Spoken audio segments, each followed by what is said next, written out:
What happens when a former sixth man of the year becomes basketball's forgotten weapon? The New York Knicks just signed Malcolm Brogdon to a one-year, non-guaranteed deal. And while most fans are treating this like just another depth move, they're missing the bigger picture entirely. This isn't about filling a roster spot.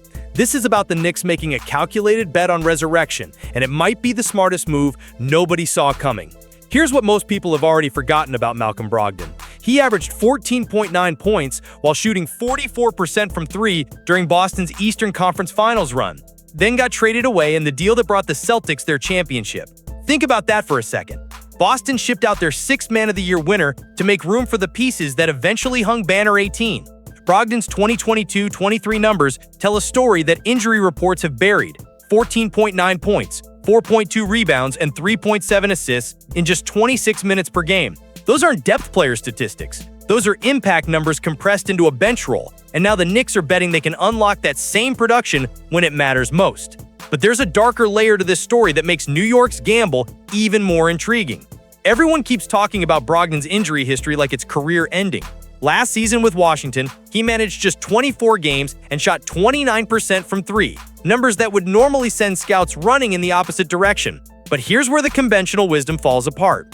Brogdon's limited role with the Wizards wasn't just about health. Washington was tanking, prioritizing young players, and had zero incentive to showcase a veteran who didn't fit their timeline. When you're a rebuilding team looking at lottery odds, keeping your aging guards healthy becomes secondary to developing your future core. The Knicks are betting that Brogdon's struggles in Washington and Portland had more to do with organizational priorities than personal decline. And if they're right, they just signed a former All-NBA caliber player for essentially nothing. Here's where things get really interesting, though. New York's pursuit of Malcolm Brogdon came after their reported interest in Ben Simmons fizzled out, but this wasn't a consolation prize. This was an upgrade disguised as a backup plan. Think about what the Knicks actually needed behind Jalen Brunson: a veteran ball handler who can create offense, defend multiple positions, and knock down threes when the postseason tightens up rotations. Ben Simmons checks exactly one of those boxes. Brogdon, when healthy, checks all of them. At 6'4" with a 6'11" wingspan, Brogdon has the size to guard both backcourt positions, something that becomes crucial when teams like Miami and Boston start switching everything in playoff series. More importantly, he's proven he can perform in those exact pressure situations. But the real genius of this signing isn't about what Brogdon brings to the court. It's about what he represents for the Knicks' championship window. New head coach Mike Brown now has multiple veteran options to work with, and that's not an accident. The Knicks aren't just building for next season, they're building for a specific type of playoff run that requires experienced depth. Look at the recent championship teams. Golden State's 2022 title run, they leaned heavily on veterans like Iguodala and Otto Porter Jr. in crucial moments. Boston's championship the following year, Malcolm Brogdon played significant minutes in their Eastern Conference Finals appearance before getting traded for the final pieces. New York's core, Brunson, Towns, Anunoby, Bridges, and Hart, is talented enough to compete, but championships are won by 9th and 10th men making shots in Game 6 when star players are gassed. Brogdon has been that player before, and the Knicks are banking on him being that player again. The risk-reward calculation here is almost too obvious to ignore. Brogdon's deal is non-guaranteed, meaning the Knicks can cut him before the season starts without any financial penalty. But here's what makes this move brilliant. They're getting a player who was second among all NBA players and made field goals off the bench during his sixth man of the year season. That's not a guy you find on the buyout market in February. That's a player who, 2 seasons ago, was performing at an elite level for a contending team. The injuries are real, but Brogdon's career three-point percentage of 38.8% on 4.2 attempts per game suggests his shooting stroke hasn't abandoned him permanently. If Brogdon can give the Knicks even 75% of his Boston production, this becomes one of the most valuable contracts in basketball. If his body breaks down again, they simply move on. There's no downside here, only upside that could transform their playoff rotation. And that brings us to the part of the story that could make or break everything. The Knicks currently have 12 guaranteed contracts and can only add one veteran minimum player due to luxury tax restrictions. They also signed shooters Landry Shamet and Garrison Matthews to similar non-guaranteed deals, meaning training camp becomes a three-way audition for one roster spot. This is where the chess match gets really interesting. Shamet brings three-point shooting, but limited playmaking. Matthews offers defense and shooting, but no ball handling. Brogdon is the only one of the three who can actually run an offense when Brunson needs rest. In a playoff series, which skill set becomes more valuable? The answer depends on matchups, But historically, teams that can maintain offensive flow with their bench units tend to outlast teams that can't. Brogdon gives New York something they've lacked for years: a secondary creator who doesn't need the ball to be effective. The financial restrictions that seem limiting might actually be working in the Knicks' favor here. There's something familiar about this move that championship-level executives recognize immediately. It's the same philosophy that led Miami to sign Kyle Lowry past his prime, or Golden State to bring back Andrew Bogut for playoff depth, or San Antonio to rely on aging veterans during their dynasty years. You identify players whose reputations have been damaged by circumstances beyond their control, sign them for minimal risk, and hope their championship experience translates when the lights get brightest. Brogdon has playoff experience with multiple contending teams, and that institutional knowledge becomes invaluable during 7-game series. Mike Brown, who coached Golden State during their championship runs, understands this better than most. He's seen role players like Sean Livingston and David West provide crucial minutes despite being past their statistical prime.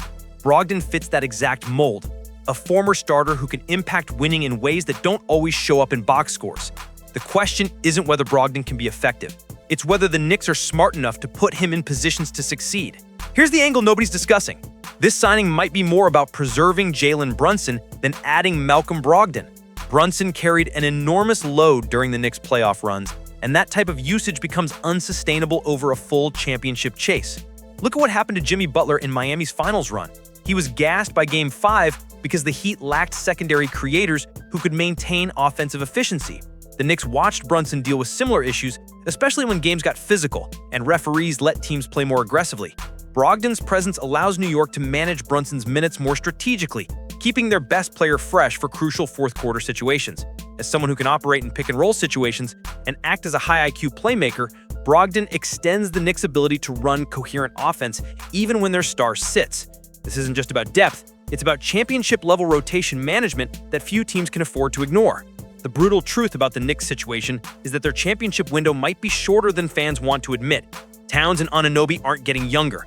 Brunson's game relies heavily on burst and explosion that tends to decline with age, and the Eastern Conference is only getting more competitive. By targeting players like Jordan Clarkson, Gershon Yabusele, and now Brogdon, New York is signaling they believe this window is now, not later. These aren't developmental signings, they're championship-chasing moves disguised as depth additions. Brogdon represents the type of calculated risk that championship teams take when they believe their core is ready to compete at the highest level. You don't sign aging veterans with injury histories unless you think you can win with them immediately. The implications of this mindset extend far beyond basketball strategy, though. Let's be honest about the ways this could go wrong. Brogdon appeared in just 24 games last season, and there's no guarantee his body can handle the physical demands of a Mike Brown rotation during an 82-game season plus playoffs. If Brogdon breaks down again, the Knicks are left with the same depth issues they've struggled with for years. Worse, they'll have wasted a roster spot and training camp minutes on a player who can't contribute when it matters. The financial restrictions make this even more complicated. If Brogdon fails and gets cut, New York loses their chance to add proven depth elsewhere. With only one veteran minimum spot available, there's no room for error in their evaluation. But here's what makes this risk worth taking. The alternative is staying mediocre, and championship teams don't get built by playing it safe. Here's the final piece of this puzzle that transforms everything. Malcolm Brogdon isn't just trying to resurrect his career, he's trying to cement his legacy as a championship contributor. He's already the third Celtics player ever to win 6th Man of the Year, joining Kevin McHale and Will Walton, but he wants something more substantial. Players in Brogdon's situation often find extra motivation that younger, hungrier teammates can't match. He's seen what championship basketball looks like from the inside. He knows what it takes to perform on that stage, and he understands his window for another shot is closing rapidly. That desperation, channeled properly, could make Brogdon more valuable than his recent statistics suggest. The Knicks are betting that hunger, combined with their championship-caliber core, creates something special when the playoffs arrive. The question isn't whether Brogdon can help the Knicks win games during the regular season. The question is whether he can help them win the games that matter most, and whether New York is finally ready to find out what their championship ceiling really looks like. Sometimes the most important signings are the ones that barely make headlines. Malcolm Brogdon to the Knicks might be exactly that kind of move, the depth addition that becomes the difference between playoff disappointment and parade planning. The only way to know for sure is to wait and see if both sides can stay healthy long enough to find out.